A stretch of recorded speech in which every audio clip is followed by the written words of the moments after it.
I greet you all in the matchless name of our Lord Jesus Christ.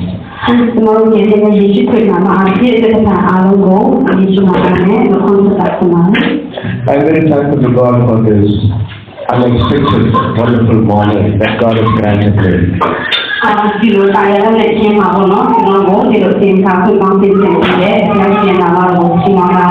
I'm thankful to my good brother, Mr. Simon Song, who has introduced me to Sister Rachel, and so I'm here in front of all of you.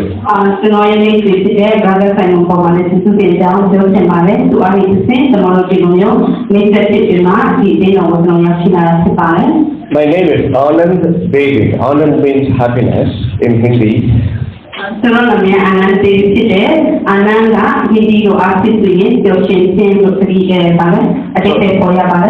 So I have no excuse to be sad. David means beloved of God. That's what I've been trying all my life to be.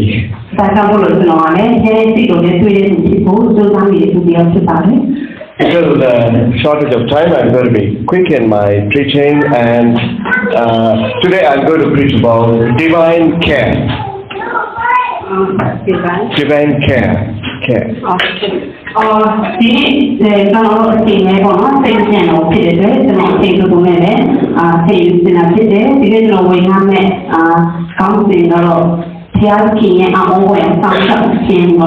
Peter in the Bible says, God cares for you.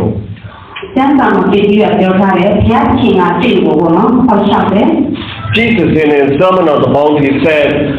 the Father in heaven cares even for the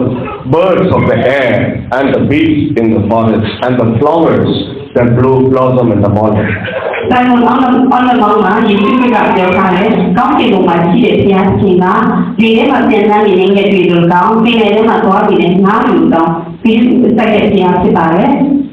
Caring comes from a motherly heart. A mother cares for her nursing child.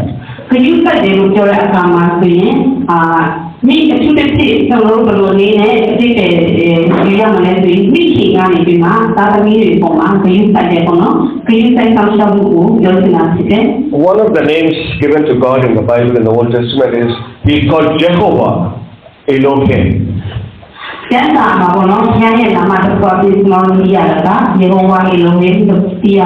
Elohim means someone with a motherly bosom, a motherly heart.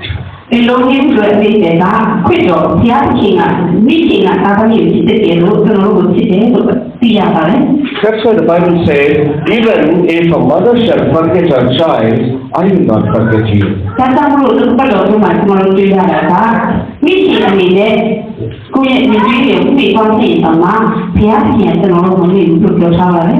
And he plans your life, because the Bible says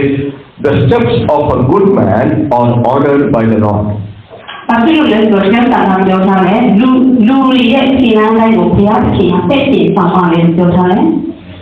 So God plans your life. If you are a God's child and if you believe in Him, nothing is an accident in your life. Everything is planned by God.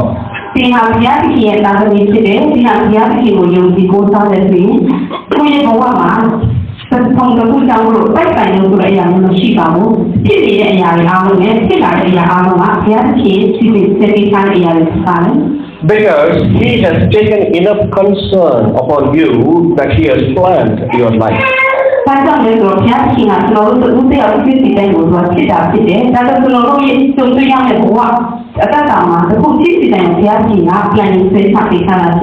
When you rebel against God's plan, He has certain lessons to teach you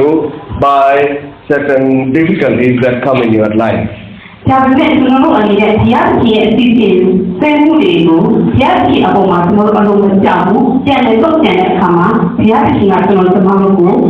He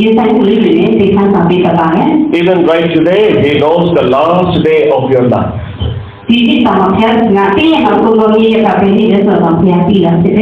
And He walks ahead of you. Hallelujah. You know, I'm very happy this hallelujah is the same in all language. ကျွန်တော်အရင်ကဘောနော်ဒီ hallelujah ဆိုတဲ့အရာကိုအရင်ကိုသိတယ်။ hallelujah ဆိုတော့ဘာသာတိုင်းမှာ hallelujah ဖြစ်နေတာဖြစ်တယ်။ Let's say a hallelujah to the Lord. Hallelujah. So the first thing is divine protection or God's protection upon your life. ဆိုတော့ပထမဆုံးအနေနဲ့ဘုရားရှင်ရဲ့တာဝန်ဆောင်ချက်ခြင်းပေါ့။အောဝေတာဝန်ဆောင်ချက်ခြင်းကြောင့်ပြောချင်တယ်။ Why does he has to protect? Why he has to protect us? ဘာဖြစ်လို့ဘုရားရဲ့ကျွန်တော်တို့ကာဝေးရမှာလဲ Because sometimes the nature can be against us. ဘာဖြစ်လို့လဲဆိုတော့ခါလေးတဲ့ဘာဝတရားတွေကျွန်တော်တို့ကိုစတင်နေတယ် Sometimes enemiesခါလေးတဲ့ဉာဏ်တွေကျွန်တော်တို့စတင်နေ they spring up and they begin to be hostile towards us. ဉာဏ်လုံးမရလို့ဒီလိုဆိုတဲ့ကျွန်တော်တို့ကိုအနေဖြစ်နေတယ် Sometimes sicknesses may cause us pain and anguish. တခါတလေကျရင်နာကျင်မှုတွေဒါမှမဟုတ်ကျွန်တော်ဝိညာဉ်ထဲမှာခံစားနေရတဲ့အရာတွေကျွန်တော်တို့ကိုအနေဖြစ်နေတယ် So there was a man who was going to Jericho, but on the way of his business trip, there were the thieves who came and bet him black and blue and looted all his money and ran away. ဆိုတော့ကျွန်တော်တို့တန်းတာမှာဒီပြောပြရတယ်ပေါ့နော်ဒီခေါင်းမျိုးကိုသူကပုံပေလေးတွေတည်းကသွားတယ်ဒါပေမဲ့သူကလမ်းမှာတရားသိသိဆိုင်ရပြီမှာဒီကဒီပေါ်ရေးသမားကဒီတိုင်းရတဲ့ဒီလိုဖြစ်သွားတယ် It also happened to Saint Paul. Paul says, I was extortioned. He says, I was demanded money by people unnecessarily on the way.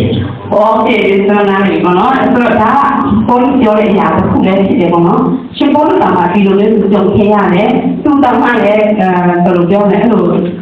ခိုင်းခဲ့ရတယ်ပေါ့နော်သူနည်းတူပါမယ် Extortion is somebody who forces you to give money to them.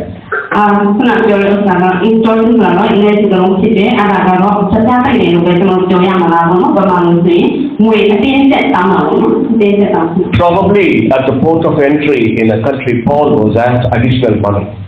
သူပေါ်လို့ဆိုရင်သူကဒီပနိုင်ငံရောက်တဲ့အခါမှာသူကအဲ့လိုမျိုးအသေးငွေတင်းတက်တောင်းခံရတာမျိုးတွေတုံရတာဖြစ်တယ် King Solomon says, good things, bad things, all happen the same, to good as well, the righteous as well, the unrighteous. ဆိုတော့ရှင်ပြန်ချုပ်လို့ဒီပြပြောတယ်ကောင်းတာလည်းမကောင်းတာလည်းပေါ့နော်ကောင်းတဲ့အရာလည်းကောင်းတဲ့လူမှလည်းဖြစ်တတ်တယ်မကောင်းတဲ့လူမှလည်းဖြစ်တတ်တယ်မကောင်းတဲ့အရာဟာလည်းကောင်းတဲ့လူမှလည်းဖြစ်တတ်တယ်လို့မကောင်းတဲ့လူမှလည်းဖြစ်တတ်ပါတယ် The Bible says, you don't know not tomorrow what tomorrow holds for you. ကျမ်းစာကပြောတယ်မနေ့ကမဆိုရင်မနေ့ကမှာပါဖြစ်မလဲဆိုတာသိမသိဘူး And the Bible teaches enough is the evil for that particular day of today. ဆက်တော့ဘုရားကမှဆိုရင်ဆိုရတာနေ့ရဲ့ချင်းစီတွေလုံးဝတာဖြစ်ပါတယ် So every day brings in some kind of evil in our life. ဆိုတော့ဒီအတိုင်းမှာကျွန်တော်တို့ရဲ့အသက်ကကျွန်တော်နှောင့်ယှက်စေတဲ့မကောင်းတဲ့အရာလေးတွေရှိနေတယ် Whether you are righteous or unrighteous, I'm sure we are all righteous here because God has washed us by His blood. But still, we face all the time evil and difficulties in our lives. ဘာသာဖြစ်တယ်မဖြောင်းတဲ့သူတွေကျုပ်တို့လည်းကျွန်တော်တို့ကဖြစ်တော့အဖြစ်ချမ်းသာလို့ဆိုပြီးဒီမှာသင်ညာထားလို့ဖြစ်တယ်ချမ်းသာလို့ဖြစ်တော့မှဒီအနေပြုနေတဲ့အရာသာမန်နဲ့ဟုတ်ဖြစ်နေရသက်တာမှာဉာဏ်ဆုံးနေတာ Why then you will know that God is fighting the battle for you? ဘုရားရှင်ကတင်းရဲ့စစ်ပွဲကိုသူကဖိုက်ပေးနေတာဖြစ်ပါတယ် Hallelujah. အာမင် So difficulties may come, ဆိုတော့ဘဝမှာသိခဲမှုတွေကြုံနေတယ် enemies may come, ရန်သူတွေလည်းရှိနိုင်တယ် sicknesses may come, နေမကောင်းမှုတွေလည်းကြုံနိုင်တယ် uncertainties could be there. မတိကျတဲ့အနာဂတ်တွေကြုံနိုင်တယ် But God fights your battle and gives you protection. ဒါပေမဲ့ဘုရားရှင်ကတင်းရဲ့ကြုံနေတဲ့အရာတွေပေါ်မှာသူကသိစိတ်ပေးနေတာဖြစ်ပါတယ် The secret is, we read that in Psalm chapter 37 verse 5.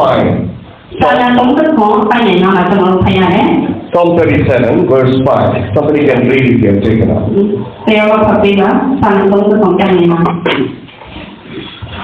သာသနာ့တော်ကိုဆက်ရအောင်ကိုအမရကိုသာရပြည့်နဲ့အလောကို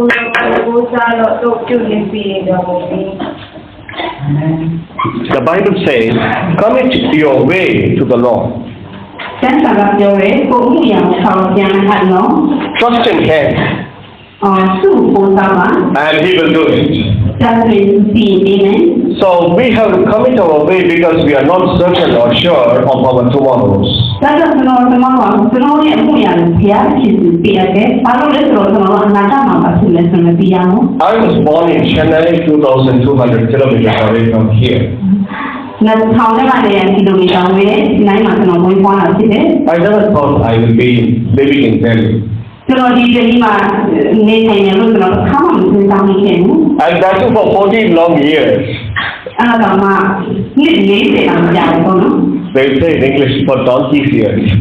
For so many years I'm here. ။အင်္ဂလိပ်လိုလည်းတောင်းမှန်တယ်တောင်းကြည့်ပြီးနော်တောင်းကြည့်ဒီနိုင်ရောက်နေတယ်လို့သိရမှာဖြစ်တယ်တဲ့ Or that I think donkey's years till we become a donkey ourselves.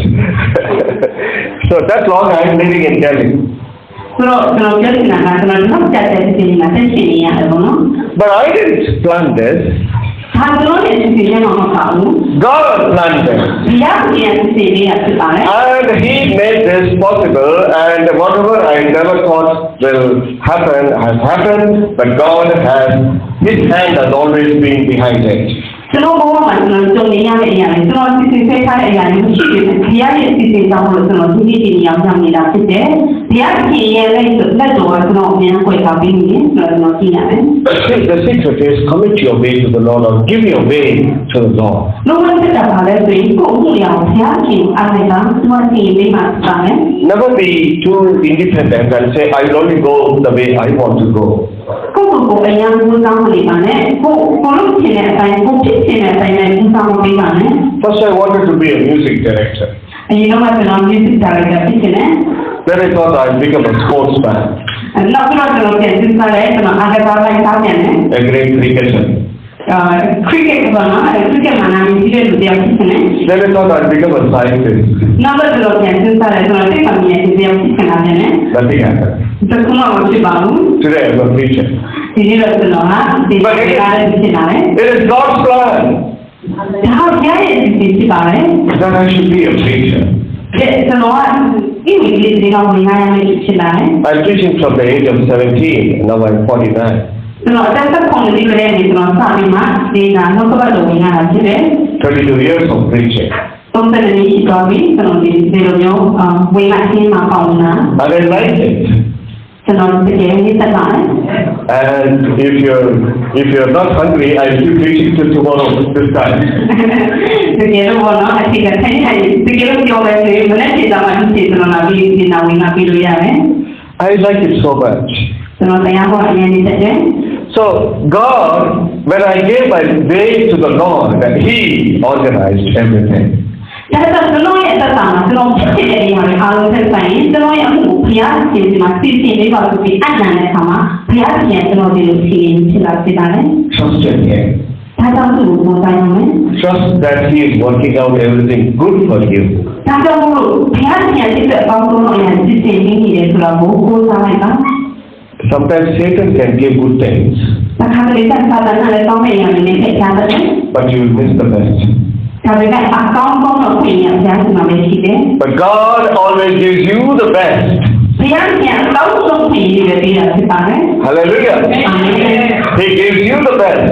ဘုရားရှင်ရဲ့အကောင်းဆုံးပြင်ပေးမှာဖြစ်တယ် Ephesians chapter 3 verse 20 says, အဲ့ဒါဟောရတာအနိစ္စအပိုင်းရဲ့အမှာပြောတယ် He gives more than what you pray and than what you imagine. ကိုတောင်းတာနဲ့ကိုစဉ်းစားတာနဲ့ကိုသိကောင်းတဲ့အရာတွေဘုရားရှင်ပြင်ဆင်ပေးရဖြစ်ပါတယ် Wow, that is very interesting to me. တကယ်လို့သိလို့စားတယ်ကောင်းပါလား Suppose you go to the restaurant တကယ်လို့ခမရစားတော့ဆိုင်သွားရင် and you order a 500 ml Pepsi. တကယ်လို့ခမရဖိုင်နယ်နံပါတ်ရှိတဲ့ Pepsi ကိုမှာလိုက်တယ် And the waiter brings you two 500 ml Pepsi bottles. ဒါပေမဲ့နေရာ90မှာလောက်ကြီးတဲ့ Pepsi ခမရတွေလာပြီးရဆိုရင် And they say, no, I only ordered one Pepsi bottle, but why you're bringing two?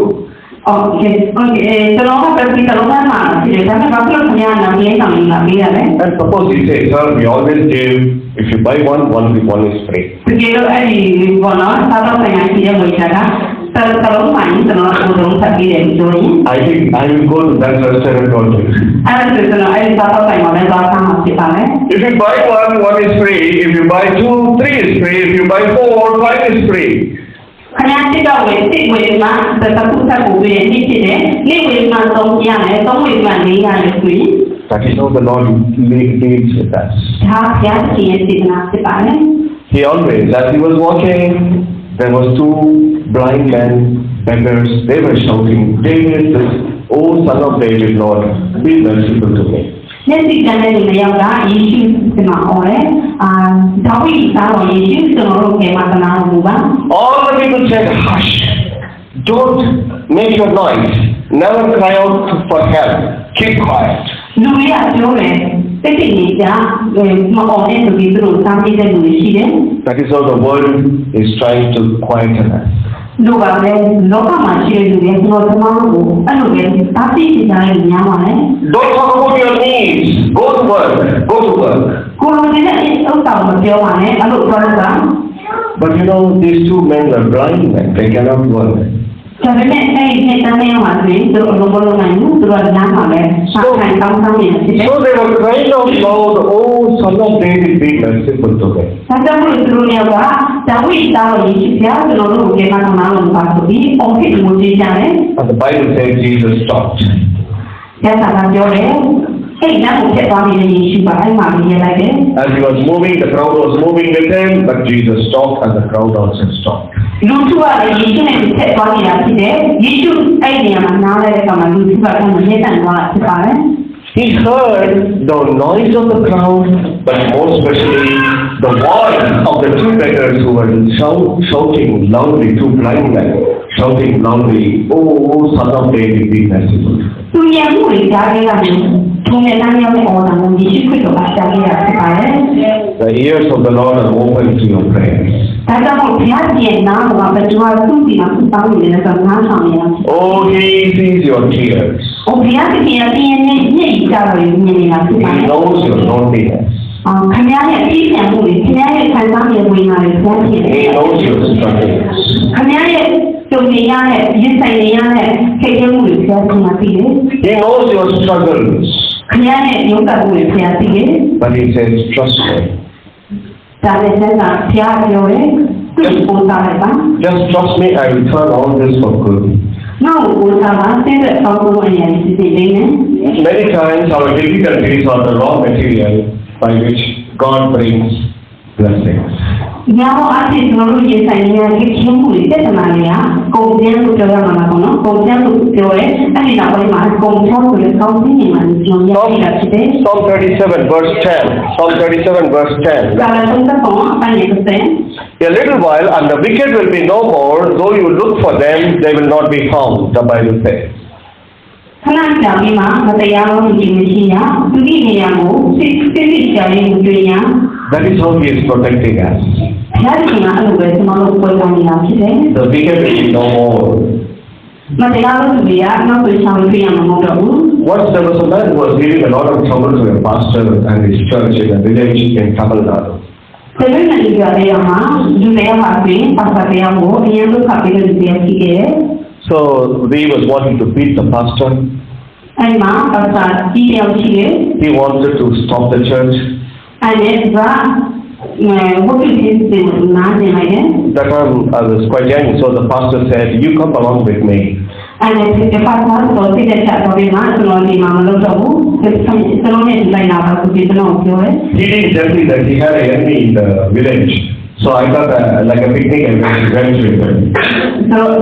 ကျွန်တော်လည်းမသိဘူးကွာပေါ့နော်။ကျွန်တော်ကဒီတက်လာဖြစ်မှကျွန်တော်ကိုအတူထည့်အောင်ပြောတာကိုကျွန်တော်နားမလည်ဘူး။ဒါနဲ့ကျွန်တော်တို့လည်းဒီလိုထပ်လာတယ် As we are going very close to the village, he said, look, there are enemies in this village, so let us be careful. ။အဲ့ဒါနဲ့ကျွန်တော်တို့ကကြောက်သူနဲ့သူအဲ့ကြောက်ကျွန်တော်ပြန်သွားတဲ့ခါမှာသူကပြောတယ်။တတိထားပါအဲ့မှာသူတွေကပြန်တွေ့များတယ်ပြောတယ် And we stood before entering that village and prayed. ။အဲ့ခါမှာကျွန်တော်ကအဲ့ကြောက်သွားချင်မှာကျွန်တော်တို့အဲ့ညမတက်ရပြီးသူဆောင်ခဲ့တယ် And the pastor told me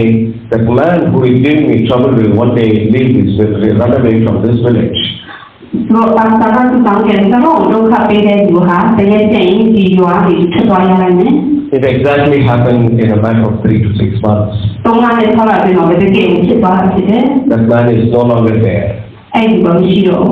He struggled for his own business. He has to vacate that place go and search for his own bread and butter outside of the place. သူကဒီပါရဲ့တဲ့ရုံးဆိုင်မှာဒီမှာအဲ့ဒီတော့ကိုယောဂတွေထွက်သွားရတာဖြစ်တယ် So all who trouble you, they will not be found one day. ဒါကြောင့်မို့ဘုရားရဲ့သားသမီးဖြစ်တဲ့သေလို့ဒုက္ခပေးတဲ့လူတွေကသူတို့ကလည်းသူတို့ပဲကြမှာဖြစ်ပါပဲ That is how the Lord protects you. ဘုရားရှင်ရဲ့ကိုယ်တိုင်အလုပ်ပါပဲ And then he provides for you. ပြီးတော့ဘုရားရှင်ရဲ့ဒီလိုသက်ရှင်ပေးတယ် The Bible says in Matthew chapter 6, verse 26, the heavenly Father feeds the birds of the air. မာလေး6နဲ့7မှာဆက်ဆံပြောထားတယ်ကောင်းကင်မှာပြန်လာနေတဲ့မြက်တွေကိုတော့ဘုရားရှင်ကကျွေးမွေးဆောင်ရှောက်တယ် He gives you food, ဘုရားရှင်ရဲ့ဒီမှာအစားပါပေးတယ် but that doesn't mean you have to be lazy. ဒါပေမဲ့အစားပါပေးတယ်ဆိုတဲ့ကိုယ်အနေနဲ့တင်းနေသိရင်လို့ပြောရည်တယ် God feeds the birds of the air, but he doesn't drop it into the mouth of the bird. ဘုရားရှင်ကောင်းကင်မှာပြန်လာနေတဲ့မြက်တွေအစားကျွေးတယ်ဒါပေမဲ့မြက်တွေရှင်းမှာလာပြီးတစ်ခါတစ်ခါချပေးတာမဟုတ်ပါဘူး The bird has to go searching, but God has kept ဒီ food. ကလေးတွေကပြန်တန်းမှာသူတို့ပိုင်းရဲ့အစားပါလေးကိုရှာရတာဖြစ်တယ် But the secret for God's provision is this. ဒါကြောင့်မို့ဘုရားရှင်ရဲ့အနေနဲ့ကျွန်တော်တို့အတွက်ပြင်ဆင်ပေးထားတဲ့ဟိုစစ်တာ Matthew 6:33 says, seek first the kingdom of God. မာသဲ6:33မှာပြောထားတယ်ဘုရားရှင်နိုင်ငံတော်ရဲ့အချမ်းမဲ့စစ်တရားကိုရှင်းပြချကြလို့ And his righteousness. ချမ်းမဲ့ကိုရှင်းပြချကြလို့ And all these things shall be added to you. နောက်မှဆိုရင်များကိုချိန်ပြီးတော့မလို့တဲ့ Look at Jesus all the time. ယေရှုကိုကြည့်တာ And work for his kingdom all the သူ time. ရဲ့နိုင်ငံတော်ရဲ့ကျမ်းဖို့ပြောလို့ပါ Once I was in a very difficult job. ကျွန်တော်လည်းတစ်ချိန်မှအရင်ကခက်ခဲတယ်လို့ပြောရတယ် And Saturday I had to be in the train. ဒီနေ့ပြန်ကျွန်တော်ရထားပြရတယ် Sunday also travel. ဒီနေ့ပြန်ကျွန်တော်လုပ်လို့ရတယ် I didn't even have time to wash my clothes. ကျွန်တော်ရဲ့ဝတ်နေတဲ့ဝတ်ဆောင်ဆောဝတ်နေရှင် All the time, work. ဒီနေ့ရမယ်အလုပ်နဲ့မတန်းလို့နေရတယ် So I went and prayed, Lord, give me a job for 5 days a week, Monday to Friday, 9 to 5. အဲ့ဒါကျွန်တော်သွားပြီးတောင်းတယ်ဖြားနေတယ်ဒီနေ့မှနေရတယ်တောင်းတယ်ဒီလိုနဲ့9ရက်တာမှအလုပ်ကိုကျွန်တော်တက်ပြင်ပေးပါ And there was a small advertisement in the newspaper. အဲ့ဒီမှာသတင်းစာထဲမှာပေါ့နော်အလုပ်ခေါ်တာဆိုရင်ကျွန်တော်တွေ့ခဲ့တယ် So I quickly wrote my application, အဲ့ဒါနဲ့ကျွန်တော်လည်းဆက်ရှင်းနေကျွန်တော်ရှောက်ပါကြည့်လိုက်တယ် ran to the post office during the tea time, အဲ့ဒါနဲ့ဒီလက်ဖက်ရည်တောက်နေတဲ့အချိန်ပေါ့နော် break ချိန်လေးမှာကျွန်တော်က post office စာရိုက်ကြည့်သွားတယ် stood in front of the post box and prayed. စာတိုက်ရုံရှိမှာပဲကျွန်တော်မသိရပြီမှာအဲ့ဒီဆောက်ရွာနဲ့ကျွန်တော်သူတောင်းခဲ့တယ် I said, Lord, give me a good job. ကျွန်တော်ဖျားရှင်မှာသူတောင်းခဲ့တယ်ဖျားရှင်အကောင်းဆုံးကိုပြင်ဆင်ပေးပါ I'm already working 7 days a week, ကျွန်တော်ခုနေ့လုံးကျွန်တော်လုံးမလုံးချင်တော့ဘူး but I want to preach. ဒါပေမဲ့ကျွန်တော်ကိုယ့်ရဲ့ဒီကောင်းကောင်းတွေကျွန်တော်ဝင်နိုင်တယ် I want to be free on Sunday.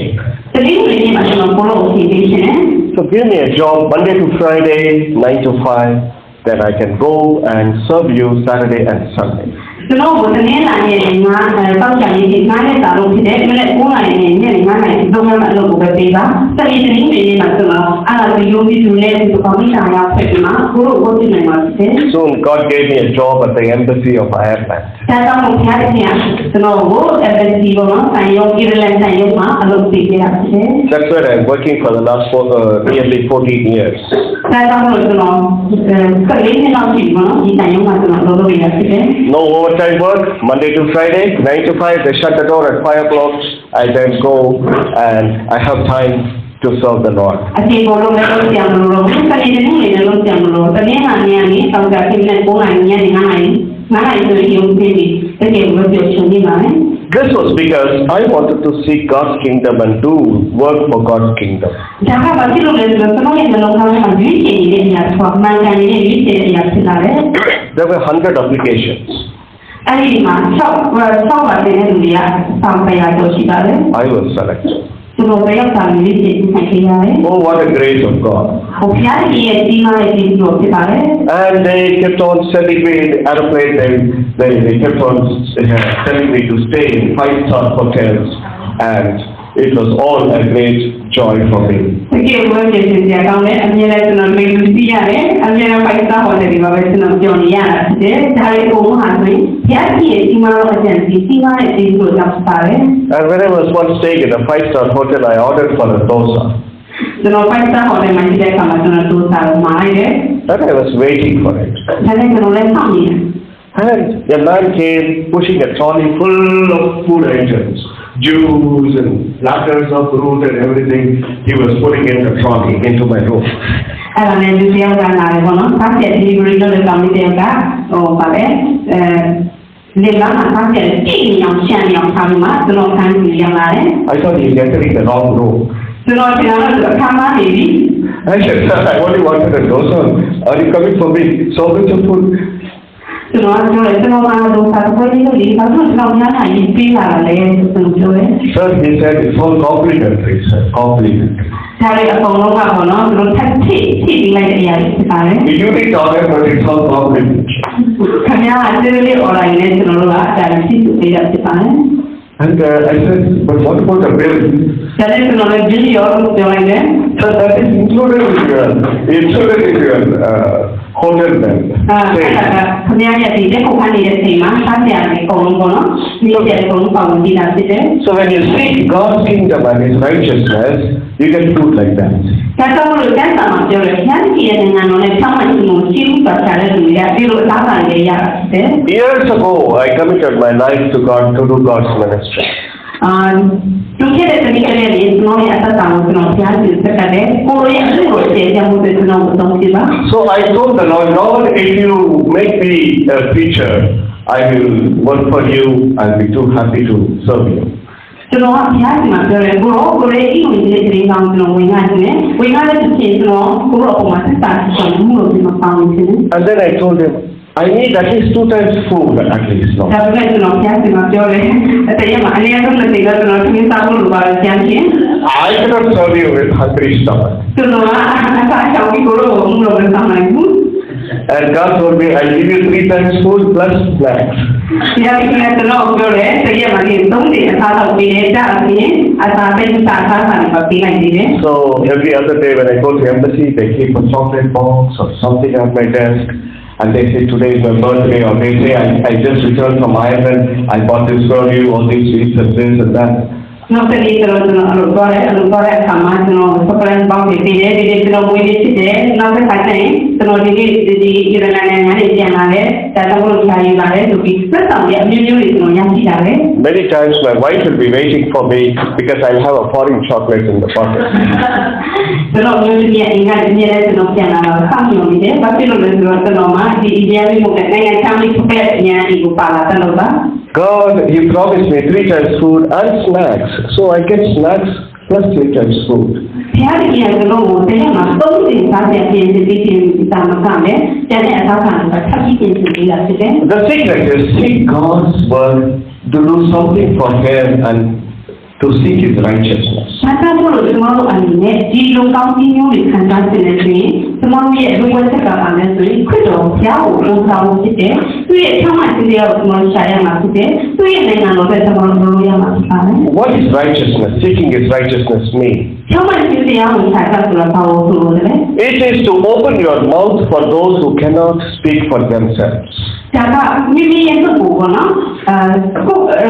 စကားမပြောနိုင်တဲ့လူတွေမိမိရဲ့တော့အားဖြစ်ပေါ့နော်ပြောဆိုပေးခြင်းပါတယ် God will give us the boldness ဘုရားရဲ့ကျွန်တော်တို့တတိယမှာဖြစ်တယ် to go and even correct a policeman.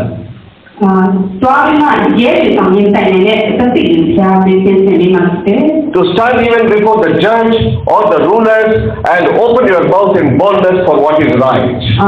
မှန်တဲ့အရာတွေကျွန်တော်တို့ရဲ့နှုတ်ကိုကျွန်တော်တို့စစ်ဆေးဖို့လိုတယ်တရားသူကြီးတွေရှိမှတော့မကောင်းမင်းတွေရှိမှတော့မကောင်းမတရားနိုင်ဖို့အတွက်တတိယပေးတဲ့ဖျားဖြစ်ပါတယ် Why did God select Moses? ဘာဖြစ်လို့ဘုရားကမောသက်ကိုလေးသိတယ်လဲ He saw his fellow Israelites being beaten and being done to death. Being beaten very badly.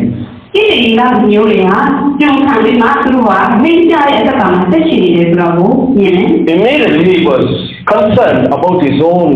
bondsmen, his own kids and kin, his own people, and then he attacked the attacker. အဲ့ဒီခါမှာမောသက်ကဘာဖြစ်တယ်လဲဆိုသူတကယ်စိတ်မကောင်းဖြစ်တယ်သူရဲ့မျိုးသားချင်းတွေကိုကျန်တော့လူရဲ့နေစတာသူတွေ့တဲ့အခါမှာသူချက်ချင်းခါပြီးမှအဲ့ဒီချောင်းမျိုးတွေကိုသူကပြန်ပြီးတိုက်ခိုက်ခဲ့တယ် And for one man, for his own Israelite man, he fought for him. လူတယောက်တည်းကသူကပြန်ပြီးမှလူတယောက်ကို တက်ခဲ့တယ် And the day came, he became a leader of 600,000 people. အဲ့ဒီလူတယောက်တဲ့သူ့ဘဝကိုတပေးတဲ့မောင်စလာနောက်ဆိုတော့လူ6ယောက်ကိုတောင်းခဲ့ခေါင်းဆောင်အောင်ဖြစ်လာပါတယ် So pray for your own people's salvation and freedom. ဒါကြောင့်မို့ဒီမိရဲ့ပတ်သက်တဲ့ဒီနေ့သားချင်းတွေအတွက်သူ့တောင်းပေးပါသူတို့ရဲ့ကိစ္စချင်းတဲ့အတောင်းတွေပြည်ကောင်းဝင်လာမှာ Pray for your own nation. ခင်ဗျားရဲ့နိုင်ငံတွေသူတောင်းပေးပါ And you know, in our Tamil Nadu, we keep praying for our own state. ကျွန်တော်တို့တနေ့နေ့မှာဆိုရင်ကျွန်တော်တို့ရဲ့စိတ်တွေကျွန်တော်မြင်တောင်းနေတာဖြစ်တယ် And there are a lot of people who openly speak about the Lord Jesus in the public. အခုဆိုရင်လူတွေကယေရှုခရစ်တော်တောင်းဖို့ပေါ့နော်လူတွေရှိမှတော့သူတို့ကယေရှုတော်နဲ့ပြောတာနိုင်တယ်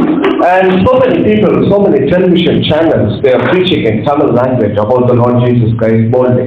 အခုဆိုရင် missionary အများကြီးကတမန်တော်မှာဆိုရင်သူတို့တမန်တော်စကားနဲ့ပေါ့နော်ယေရှုတော်နဲ့အမှုတော်ဆောင်နေတာဖြစ်ပါတယ် And they even phone to politicians and say, I pray for you, you should come and be our ruler. နိုင်ငံရေးသမားတွေတော့ပြောတယ်ဒီစတောင်းပြီးတဲ့ငါ့ဒီလိုလာပါပေါ့နော်တတိယညာကောင်းဆောင်တော့ဖြစ်လာမယ်ဆိုပြီးသူတို့ပြောရပါတယ် We are a small minority in this state. ကျွန်တော်တို့ဟာဆိုရင်ဒီစိတ်မှာဆိုရင်လူတွေအနည်းစုတာနေဖြစ်တယ် But where that boldness comes from? ဒါနဲ့အဲ့လိုတတိယရောဘယ်ကနေကျွန်တော်ရတယ် God gives that boldness. ဘုရားရှင်ကအဲ့လိုတတိယရောပြရဖြစ်တယ် Once a Christian boy got very angry that everybody is drinking on the or creating problems on the street, so he began to put up a big agitation on the streets. အဲ့ခါတော့တကယ်တော့ခရီးကောင်ကြီးကတော့မယ်တူတယ်ဒါပြီးတော့လည်းကျွန်တော်ညနာတဲ့လူတွေကတက်တနာလေးလုပ်တယ်ပေါ့နော်အတောင်းချမ်းမှုတွေသူ့တောင်းတမှုတွေဖြစ်တဲ့အခါမှာသူအញ្ញမ်းကိုပဲစိတ်နာပြီးမှသူစိတ်လုပ်ခဲ့တယ် Just 4 or 5 boys. 9 ယောက်ဖြစ်တယ်ပေါ့နော်9 ယောက်ဖြစ်တယ် They stood at the corner of the street and began to talk about the bad effects, ill effects of drinking. အဲ့ဒီ9 ယောက်ဟာဆိုရင်ဒီညနေမှာပဲသူတို့ထိုင်ကြပြီးမှသူတို့ကဒီမွေးတောင်းတန်းနေကြတာဖြစ်တယ်ပေါ့နော်တောက်စားနဲ့ပတ်သက်နေတော့ပြောနေရဖြစ်တယ် Slowly, crowds began to gather. အဲ့ခါမှာလူတွေကဘယ်လိုပြောလဲလူတွေသူတို့နိုင်ရောက်လာတယ်ပေါ့နော် But they kept on, လူတွေ yeah, they kept on speaking about the ill effects of alcohol and drinking. သူတို့ကဒီအရေးအကြောင်းတွေကိုတက်ပြောတယ်အဲ့ကောင်9ယောက်ကတက်ပြောမှသူတို့ဆက်တဲ့မှာတောင်းတန်းနေကြတယ် And they were also quoting the word of God, and then it says, woe unto them when the rulers are drinking in the morning. ကျန်တာမှာလည်းပြောတယ်ပေါ့နော်ဒီတောက်တဲ့လူတွေဒီမှာလည်းသွားပြီးမှအယူကြီးတွေကြောင်းမှာပုံပြောတယ် And how families are being destroyed. မိသားစုတွေဘယ်လိုဖြစ်ပြီးကျွန်တော်ရုံးနဲ့တိုင်တာတွေဖြစ်တယ်ဆိုတာလည်းကိုယ်ပေါ်မှာကြည့်ရတယ် And the crowd became hundreds and even 1,000 people looking at them. အဲ့ခါမှာလူတွေအများကြီးကအဲ့ဒီတောက်စားနေတဲ့တလင်းလေးကိုကြည့်တာလေ When seeing the crowd, the television people came running. အဲ့လိုလူတွေများတဲ့အခါမှာပေါ့နော်သူတို့ဖန်ဆီးနေလို့ရောက်လာတယ် And slowly he was speaking in front of television cameras and television mics. He was speaking in front of television mics, TV mics, the voice. ဒီအဲ့မှာခုနပြောတဲ့ခရီးကောင်ကြီးကအဲ့ဒီ9ရောက်တဲ့သူတောင်းပေးနေဖြစ်တယ်အဲ့ဒီခါမှာလူတွေကအများကြီးဖြစ်လာတဲ့အခါမှာပေါ့နော်မီဒီယာတွေမှာလည်းသူကစပြီးမှအင်္ဂလိပ်လေးတွေတောင်းဝင်လာတဲ့ခွင့်ရည်တွေရလာတယ် And several people took video of that on their cell phones and put it up on WhatsApp. အဲ့ဒီခါမှာလူတွေအဲ့ဒီတဲ့ပုံတွေရိုက်ရတယ်ပေါ့နော်တစ်ဖက်မှာဖြစ်နေတဲ့အရာဖြစ်တဲ့တစ်ခုကဒီစုကတစ်ဖက်မှာဘယ်လိုပြောမလဲကြော်ကြားလို့ပြောမလားရှင်တကယ်ဖျားရဲ့ဥပဒေတွေကောင်းနေတာရှင်ကိုလူတွေကိုပုံပြီးမှသိတာသိရစေတာဖြစ်တယ်လူတွေရဲ့သူချက်ပုံတွေရိုက်ရတယ် WhatsApp တွေမှာသူတင်လာပါတယ် Evening when they went home, they became so famous. They were coming on TV. They were looking at themselves on the TV. အဲ့ခါမှာသူကဖြစ်တယ်ဆိုတော့သူကအိမ်ပြန်သွားတဲ့ခါမှာတော့သူ့ကိုအော်တော့တယ်သူကတကယ်လည်းပေါ့နော်ဒီလိုဝင်လာတဲ့ဖြစ်လာတယ် Then our God is a God of, that's how we need to have boldness. ဒါကြောင့်ကျွန်တော်ရဲ့အသက်တာမှာတတိရှိဖို့လိုအပ်တာဖြစ်တယ် That our God is a God of promises. ပြီးတော့ကျွန်တော်ရဲ့ကိုယ်ပိုင်ရဲ့ဘုရားကတတိရှိတဲ့ဘုရားဖြစ်တယ် Philippians chapter 4 verse 7 says, the peace of God which passes all understanding will guard your hearts and your minds in Christ Jesus. Philippians 4 ဖိလိပ္ပိဩဝါဒစာခန်းကြီးအောင်ထားရခုမှတွေ့ရတယ် verse 7. The peace of God is the promise of God. ခန်းကြီးလေးပိုင်းနေကိုဖြစ်တယ် Philippians chapter 4, verse 7. ထို့ပြုရင်ပေရတဲ့မမီနိုင်တော့ဘုရားရှင်၏နေတဲ့ခြင်းဒီယေရှုခရစ်အားဖြင့်သင်တို့၏စိတ်နှလုံးကိုဆောင်ပါနိုင်မည် So the promise of God is the peace in your heart and in your mind. တော့ဘုရားရှင်ရဲ့ဒီရပါလဲဆိုရင်ကျွန်တော်တို့ရဲ့နှလုံးသားထဲမှာတော့ကျွန်တော်ရဲ့စိတ်ထဲမှာတော့နေတဲ့ခြင်းရှိနေတာဖြစ်တယ် Today many people are involved in entertainment, they are watching cinema and all that. To get some peace of mind, they go to the circus or picnics or travel worldwide just for getting some peace of mind. ဒီနေ့လူရပါတော့နေတဲ့ခြင်းပျော်ရွှင်ခြင်းရဖို့ပဲအပြင်တွေသွားတယ်။တပါးလေးလာရေးပြီးတွေလုပ်တယ်။မိသားစုနဲ့တူသွားတယ်ပေါ့နော်။နေတဲ့ခြင်းပျော်ရွှင်ခြင်းကိုသူစနေရပါတယ် Many people go and attend yoga classes ။တချို့ကဆိုရင်ယောဂကွာတွေသွားတယ် to get peace of mind. ။သူရဲ့နှလုံးသားနေတဲ့ခြင်းရရှိဖို့အတွက် Many people join personality development courses to get peace of တ mind. ချို့ရတော့ personality development ပေါ့နော်။ course တွေသူတို့ယူလာတယ်။နေတဲ့ခြင်းရဖို့အတွက် Many drink to get peace of mind. ဆိုတော့တချို့ရတော့အရင်တောင်းကြတယ်။ဘာဖြစ်လို့လဲဆိုတော့စိတ်နှလုံးသားမှာနေတဲ့ခြင်းရှိလို့ဖြစ်တယ် None of them get it finally. ။ဒါပေမဲ့သူတို့လိုတဲ့ခြင်းရတဲ့ခြင်းကိုသုံးရအောင် But the Bible says it is God's promise for us to have peace in our heart and in our mind. ။ဒါပေမဲ့ကျမ်းစာကပြောတယ်ဒါဘုရားရှင်ရဲ့တတိတော်ဖြစ်တယ်။သူတို့ရဲ့နှလုံးသားထဲမှာတော့စိတ်ထဲမှာတော့နေတဲ့ခြင်းစိတ်ပိုင်းခြင်းကသူ့တာနေတယ် That peace will keep your heart like still water. ။အဲ့ဒီနေတဲ့ခြင်းကရေလိုပဲလုံးဝအင်းချင်းနေတဲ့ခြင်းကိုကျွန်တော်ရရှိတာဖြစ်တယ် It will give you a sense of rest for your mind. ။ပြီးတော့ခင်ဗျားတို့ရဲ့ဥပ္ပန်နေတဲ့အရာတွေကနေသက်သာရခြင်းကိုပေးရဖြစ်တယ် That is God's promise for us. ။ဒါဘုရားရှင်ရဲ့တတိဖြစ်ပါတယ် Peace in your family. ။မိသားစုထဲမှာနေတဲ့ခြင်း Peace at your work spot အာ where you are working. အလုပ်လုပ်ငန်းတွေမှာနေတဲ့ခြင်း Peace in your locality. မိမိရဲ့ဒီကောင်းတဲ့မှာနေတဲ့ခြင်း Even peace in your country.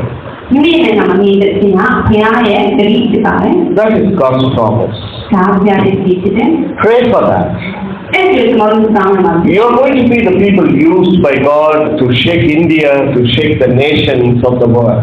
ဒီဟာဆိုရင်ဘုရားရဲ့တော်ရှိတဲ့ဒီနိုင်ငံတို့ကသိလူမျိုးတွေတော့ဖြစ်ပါတယ် I have been to 23 states of India and have preached. ။ကျွန်တော်ကဒီနိုင်ငံရဲ့ခိုင်ရ23ခရိုင်တောင်ကျွန်တော်ပြောပြီးမှအဲ့ဒီလေးတွေဝင်လာဖြစ်တယ် I've gone to 8 countries and have preached God's word. ။ပြီးတော့ဒီဝိကလေးတွေဝင်လာဖို့ကျွန်တော်ကျန်တော့နိုင်ငံဖြစ်တဲ့ရှစ်နိုင်ငံကိုလည်းကျွန်တော်ရောက်ခဲ့ပြီး One time a lady told me, God is going to take you to the end of the world, the ends of the world, to preach the word of ကျ God. န်တာကပြောတယ်လေကတ်တာသုံးပြီးနိုင်မှာပေါ့နော်ကျွန်တော်တို့ကသူ့ရဲ့အသိဉာဏ်ကိုပြောတာဖြစ်တယ် Soon I was preaching in Hawaii. ဒါကြောင့်မို့ကျွန်တော်ကခေါက်ဝိုင်မှာတော့ပြန်ဟောခဲ့တယ် And when I was staying there in that institute, there was a map of the globe, a map of the world. ကျွန်တော်နေတဲ့စိတ်ခိုင်းမှာဆိုရင်မြေပုံလေးရှိတယ်ကမ္ဘာမြေပုံလေးရှိတယ် There only Hawaii is in the center and completely blue, the entire map with the sea. Okay အဲ့ဒီမြေပုံမှာဆိုရင်ဟောက်ဝိုင်ဆိုတဲ့နေလေးရပါတော့တိတိကျကျလေးဒီကမှာတတဲ့နေရာလေးတွေအပြန်လေးတွေကျွန်တော်သိရတယ် Fully Pacific Ocean, just the north in Hawaii. ဒီပင်လယ်ပေါ့နော်ပင်လယ်သမုဒ္ဒရာတွေဝိုင်းရတဲ့မြို့လေးတွေဖြစ်ပါတယ် America maybe little bit Alaska this side and little bit Japan this side. အမေရိကန်နဲ့ဂျပန်ရဲ့နိုင်ငံတစ်ခုကြားထဲမှာရှိတာဖြစ်တယ် In fact, the landmass was on the other side of the map. အဲ့ဒီနောက်ပိုင်းမှာတော့မတ်တခုရှိတယ်ပေါ့နော်တကယ်ကိုပြီးချတဲ့နေရာလေးဖြစ်တယ်ပေါ့နော် That is how God takes us to the end of the world. အဲ့ဒါပဲဘုရားရှင်ကျွန်တော်တို့ပြည်သက်တွေဖြစ်စီတယ်ဆိုတော့ကျွန်တော်မြင်မှာပေါ့နော်ကျွန်တော်အဲ့ဒီအဖြစ်နဲ့ဘုရားဘုရားပေးတယ် God can take you to the ends of the world to be His witnesses. ဘုရားရှင်ကသိတယ်ပေါ့နော်ကဘာဆုံးပြီးတဲ့အောင်ဘယ်နေရာသို့ဆောင်လဲဆိုတော့မသိဘူးသက်ကဘာဆုံးပြီးတဲ့အောင်ပြည်သက်တွေဖြစ်စီမှာဖြစ်တယ် So first we saw God's protection. ဒါကြောင့်မို့ဒီကျွန်တော်ပြောရတဲ့မှာပထမဆုံးဘုရားရှင်ကိုလာတယ် Then we saw God's provision. နောက်ပြီးဘုရားရှင်ရဲ့ပြင်ဆင်ပေးခြင်းမှာ Then we saw God's promises. နောက်ပြီးဘုရားရှင်ရဲ့ဒီတော့ Then finally I'm going to speak about God's enabling grace. နောက်တစ်ခုအနေနဲ့ဘုရားရှင်ရဲ့ဒီကိုအကြောင်းကိုကျွန်တော်ပြောတယ်နောက်ဆုံးနေတယ် Philippians chapter 4 verse 16. ဖိလိပ္ပိယန်ပြည်ရဲ့တိုက်ရဲ့ဆက်မှာ I can do all things through Christ who gives me strength. နောက်တော့အားနဲ့ဖြစ်ဆုံးပြီးတော့ဖြစ်တော့အဖြစ်ခက်သိမ်းအောင်မှုလို့ကိုမှသက်သွားနိုင် Christ gives you strength. ခရစ်တော်ကကိုအားကြီးတာဖြစ်တယ် Many times we may think our strength comes from the food that we eat. သူ့အနေနဲ့ကျွန်တော်တို့တဘာဝတရားအဖြစ်စဉ်းစားတယ်ဆိုရင်ကျွန်တော်အခါကကိုအားရရှိလို့ကျွန်တော်စဉ်းစားမိမှာဖြစ်တယ် The Israelites walked for 40 years and they were never tired, the Bible says. ဒီလိုနားရတဲ့40စံခံတယ်ဒါပေမဲ့ဘယ်တော့မှပြန်နေမရှိဘူးဒီစံတာကိုပြထားတယ် And even the dress did not become old for 40 years. သူတို့ဝတ်စားနေဝတ်နေတာမှတကယ်ကိုဟောင်းလန်းသွားတာဖြစ်တယ်ဒီလေးတွေတော့ကျုံခံရတဲ့အခါမှာ For that, the secret is you have to wait on the Lord. ဒါကြောင့်မို့လို့ကျွန်တော်တို့အနေနဲ့ဘုရားသခင်ရဲ့အထက်သတ်မှတ်ထားတဲ့အချိန်ကကိုတောင်းနိုင်လို့လိုအပ်တာဖြစ်တယ် Those who have meditative life, who sit in the presence of God and meditate on the Word of God, they will be renewed in their strength. မိမိအသက်တာကိုဘုရားရှင်စီမှာပတ်သက်ပြီးမှလောကပတ်တော်အားဖြင့်ပြောင်းလဲတဲ့လူတွေအားဖြင့်သူတို့ရဲ့ခုံအားမှာတည်တဲ့ရင်ချွေလေးတက်ခဲ့လို့ခုံအောင်ဘုရားရှင်စီစီလေးအောင်ဖြစ်တယ် Samson, he prayed and then he shook the pillar of the great hall and he killed more than 4,000 people in that place. ကျန်တာမှပြန်လဲชื่อဆောင်မှာဆိုရင်သူကသူတောင်းတယ်သူတောင်းတဲ့အခါမှာဘုရားရှင်စီရဲ့နေတာတဲ့ခုံအားအပြည့်သူကတိုင်ကြီးတဲ့တိုင်ကိုသူကလွတ်ခါနေနိုင်တယ်ဒီမှာညာပါလို့လူတွေဟာအသေးစိတ်ခံနေရတာဖြစ်တယ် He just said a small prayer. အဲ့ဒါဒီပါတော့လေဘာကြာမှသူတောင်းတယ် He said, Lord, remember me this one time. သူကဘုရားရှင်နောက်ဆုံးတစ်ချိန်အနေနဲ့ကျွန်တော်ကိုသိရအောင်ဆိုပြီးတောင်းခဲ့တယ် And then shook the pillars. အဲ့ခါမှာသူကတိုင်ကိုလွတ်ခိုင်းတယ် As the whole building collapsed. ညစ်တဲ့ညလုံးပေါ့နော်ညစ်တဲ့ညလုံးကြီးကလဲတာဆက်တာဖြစ်တယ် The Bible says, let the weak say, I am strong. ကျမ်းစာကပြောတယ်ပေါ့နော်ခုအားနဲ့သူကခုအားကြီးတဲ့သူပြောပါစေ So when you say that, automatically you'll find God strengthening you. အဲ့ဒီဟာကိုပြောတဲ့ကိုယ်လုံးအားဖြင့်ဝေခံခြင်းဟာခရစ်တော်တောင်းတာခုအားကြီးတဲ့သူကိုပြောတာဖြစ်တယ် And shall we all rise up for prayer? ကျွန်တော်အားလုံးကိုလည်းဆက်ပြီးတောင်းရအောင် Let's close our eyes လက်တော်နဲ့ဒီလိုပြော and seek God's protection in our life. ဘုရားရှင်ရဲ့ပတ်ဝန်းကျင်ကိုကျွန်တော်တို့တောင်းနိုင်အောင် And let us seek God's provision in our life. ပြီးတော့ဘုရားရှင်ကျွန်တော်တို့တက်တာဖြစ်စေပြီးတယ်ဘုရားရှင်ဖြစ်စေကိုဆိုင်အောင် Let's seek God's peace in our hearts and minds. ဘုရားရှင်ကကျွန်တော်ရဲ့နှလုံးသားအားဖြင့်ကျွန်တော်စိတ်အားဖြင့်တော့ကောင်းလို့ရှင်ဘုရားဖြစ်တယ် Let's pray for God's strength in our lives. ဘုရားရှင်ရဲ့ကျွန်တော်တို့အားကောင်းရအောင် The Lord will never turn a lie. ဘုရားရှင်ကျွန်တော်တို့ရဲ့တောင်းဆိုမှုတွေမှာဆိုင်မှာဖြစ်တယ် He who has promised is faithful, the Bible says. ဘုရားရှင်ကျွန်တော်တို့အပေါ်မှာတတိယဘုရားဖြစ်တယ် He will surely bless you with these things. ဘုရားရှင်ပြည့်စုံတဲ့ကောင်းကြီးပေးတဲ့သူဖြစ်တာလေ Maybe you're worried this morning for your future. ဒီနေ့ကျွန်တော်တို့ဟာကျွန်တော်ရဲ့အနာဂတ်ကိုသူ့ညီတောင်းဆိုရင်မှဖြစ်တယ် Maybe you're saying, Lord, I do not have money for even tomorrow or even today, later today. သူတို့ကလည်းဝင်ဒီအားဖြင့်ကနာတော့မြင်ရတယ်ရှိမယ် Or you're saying, Lord, I do not know where I will be going in my life. ဘာကြောင့်မို့ကျွန်တော်ကတေသွားရမယ်ဆိုရင်ကျွန်တော်ရဲ့အနာဂတ်ကပါပဲကျွန်တော်မသိတဲ့လူတွေရှိမယ် The Lord will send His gracious provision to you. ဘုရားရှင်ကသူ့ရဲ့ဒီလိုအားဖြင့်ဒီကောင်းကြီးမှာဖြစ်တယ် He will sustain your soul. ဒီဝိညာဉ်ကိုဝေတာမှာဖြစ်ပါမယ် And He will refresh your spirit. အဲဒီကိုသင်္ခါရလို့ခေါ်တယ်ဖြစ်နေပြီလားဖြစ်ပါမယ် He will strengthen your faltering leg. ခမည်းရဲ့အနာဂတ်ခမည်းရဲ့အသက်တာကိုပုံပြီးခိုင်မာစေပြီးထားပါစေမယ်ဖြစ်ပါမယ် He will bless the work of your hands. ဒီရဲ့အပြင်လို့ဆောင်တဲ့အပေါ်မှာဘုရားကောင်းကြီးဖြစ်စေမှာဖြစ်တယ် All these are promises of God. ဒါတွေအားလုံးဘုရားရဲ့ဒီလိုပဲဖြစ်တယ် He will never let go your hand. ဘုရားရဲ့ကောင်းကြီးမှာဖြစ်ပါမ He ယ် will neither leave you nor forsake you. မသိဘူးတော့ဘာလို့ပါတော့မှဆရာဟုတ်ပါဘူး Only trust Him သူ့ကိုတောင်းဖို့အရေးကြီးတာဖြစ်တယ် and give credit your ways to the Lord. ပြီးတော့မိမိရဲ့အသက်တာမိမိရဲ့အမှုကိုစက်တော့အရေးကြီးတာဖြစ်တယ် He shall lead you from glory to glory. ဆိုတော့ဘုရားရဲ့ဘုံပေါ်မှာဖြစ်တဲ့ရှင်တွေဖြစ်တယ် Let us pray. ဒီကောင်းရအောင် Gracious Heavenly Father, ဒီနေ့ဆောင်ရအောင်ဘုရားရှင် Lord, as your family, we are coming to you for your blessings. ကျွန်တော်တို့ကကိုရီးမိသားစုတွေဖြစ်ပြီးပါဒီနေ့ကိုရီးအကြောင်းပြုချောက်လို့ရောက်ရှိလာတဲ့လူတွေဖြစ်ပါတယ် Lord, I especially pray for those who are sick, ကိုရောဒီမကောင်းတဲ့လူတွေအတွက်ဖြစ်တဲ့တောင်းပေးခြင်းနဲ့ or often falling sick. သူတို့ဒီနေမကောင်းတဲ့ဝေဒနာခံစားနေရတဲ့လူတွေအတွက်တောင်းပေးခြင်းနဲ့ Stretch forth your many pierced hand and touch them and heal them, O Lord. ကိုရီးဘိုးကြီးတော်လာတော့ဆန်ဆန်နဲ့ဆန်ချစ်တို့ရဲ့အနာရောသူ့ကြည့်တဲ့စမ်းမရမှုကိုပြင်ဆင်ပေးပါ I pray for those who are looking for a better job. အလုပ်ငန်းကောင်းချနေတဲ့လူတွေအတွက်တောင်းပေးခြင်းပါတယ်ဆရာရှင် Bless them with a better job, Lord. ဆရာရှင်တို့အကောင်းဆုံးသောချောက်ပေးတဲ့လုပ်ငန်းများအဖြစ်တောင်းပေးကြပါဦးပါ I pray for those who are wanting to migrate to a better place. နိုင်ငံသားမှုဆောင်ကားနေတဲ့လူတွေအတွက်တောင်းပေးခြင်းပါတယ်ဘော Lord, make a way for them. ဆရာရှင်တို့အကောင်းဆုံးသောလမ်းစဉ်ပေးလို့ပါ Break all obstacles. All ဒီကနေ့ the, ကိုယ်တော်ဖျန်စီယေရှုနာမနဲ့သင်ကြားပေးတော်မူပါ break all the obstacles that are on the way. သူတို့ရဲ့နာမရင်ဆိုင်ရတဲ့ခဲမှုကိုယ်တော်ဖျန်စီသင်ကြားပေးတော်မူပါ Lead them, O Lord, ဆရာရှင်တို့ရဲ့ဒီမှာရှိပါ and take care of their tomorrows. သူတို့ရဲ့အနာဂတ်ကိုကိုယ်တော်ပိုင်ဆောင်တော်မူပါ Lord, I pray for those who are not having jobs, bless them with a good job soon. လုံမရှိတဲ့သူတွေဆိုင်တဲ့ကောင်းသောလုပ်ငန်းများကိုပြင်ဆင်ပေးတော်မူပါ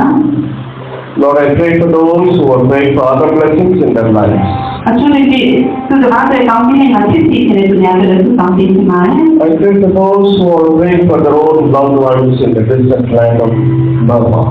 အော်မြန်မာနိုင်ငံသူတောင်းပေးတဲ့လူတွေအတွက်ဆင်သူတောင်းပေးပါမယ် Let your grace fall upon your people like a morning dew, Lord. ဟောဖျန်ရှင်တဲ့မောနာနဲ့ခင်မှာဆင်တဲ့ဒီကေလိုတောင်းပေးတဲ့အဖြစ်ကိုဆွေးတာတဲ့များကိုတောင်းပေးတယ်ဘော I pray for those who are students who are wanting wisdom and to progress in life. ကိုယ်ကြောင့်သားများတို့လည်းတောင်းပေးတယ်သူတို့ဒီဖျန်ရှင်ညံ့ညံ့များကိုဆင်ပေးနာဘော Let promotion come in their lives through you. သူတို့ရဲ့အသက်တာမှာခွင့်တော်အဖြစ်ညရှိတဲ့ကောင်းကြီးနဲ့ပြီးထွားခြင်းများကိုဆင်ပေးတော်ပါ Bless them to progress forward, onward and onward. ကောင်းကြီးတွေမှာသူတို့ရဲ့အနာဂတ်ကိုပြန်ရှင်းတိုင်းကိုပွားပြီးပွားစီတာ We pray for this Burmese Christian Association. အထူးသဖြင့်ဒီအတော်တဲ့တောင်းပေးချင်ပါတယ် Bless the pastor, meet all his needs. အတင်းတော်ဒီမှာရှိတဲ့တောင်းဆောင်ခြင်းရှိတောင်းပြီးပြောမှာပါ Lord, bless every elder, every person who is present here and associated with this church. အတင်းတော်ဒီမှာရှိတဲ့ဒီတော့အမြဲဆုံးတဲ့အတင်းတော်မှာလည်းဆက်ရှိတောင်းပြီးပြောမှာပါ Bless them beyond the measure, Lord. ကိုရောတို့ကောင်းပြီးပြောမှာပါ Beyond our asking. Beyond our asking and praying. ဒီရာရီကိုတော့ကျွန်တော်တောင်းဆောင်ပေးပါမယ် We pray this in the triumphant name of our Lord and Savior Jesus Christ. သူတို့တော့တောင်းဆောင်တာခံနေမှာကျေးဇူးတော်ကြီးယေရှုခရစ်ရဲ့တော်မှာဒီဆောင်တဲ့နေရာမှာ And we pray with thanksgiving. အဲ့ဒီရာရဲ့ကိုယ်ကိုကျေးဇူးအဖြစ်ကျွန်တော်တောင်းကြပါမယ် Because you have heard our prayers. ကျွန်တော်ရဲ့တောင်းခြင်းကိုနိုင်အောင်ပြုလုပ်ပါ Amen. အာမင် Thank you for watching. May God bless you and guide you through His Holy Spirit.